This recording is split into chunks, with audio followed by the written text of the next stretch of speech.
When dealing with your health, it's fair to say you want the best, but the best doesn't always mean higher prices. Many common brand name drugs have a generic equivalent that is authorized by the FDA. Dr. Lori Sedina, a pharmacist at CVS, says generic drugs are chemically the same as the brand name. With this information, common sense would tell you the generic drug costs about the same price as the brand, but this is simply not the case.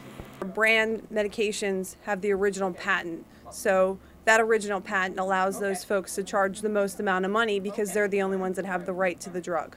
The price for the brand can be nearly twice as much as the generic.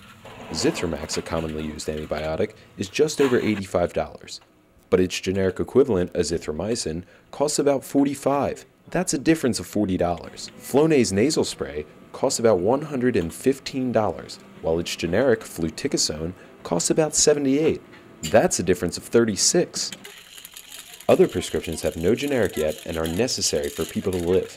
Lantus, an insulin used for people with diabetes, costs $124 for a single 10 milliliter vial. And an HIV medication like Norvir costs nearly $384 for a 1-month supply. Now, some of these medications can be covered by prescription insurance plans, but if a generic is available, some insurance companies will not pay for the brand name. Generics and brands are equivalent, and they are allowed to use that information to say, this is what we're going to pay for, and if you don't want it, then you can pay out of pocket for the brand. That's how they save themselves money. Now, it may be mind over matter, or you may just prefer brand medications to the generics. But in Pennsylvania, pharmacies like CVS reserve the right to dispense a generic equivalent unless you or your doctor specify otherwise. So be sure to speak to a local pharmacist before taking your medications. Reporting for Temple Update, I'm Shaun Gallagher.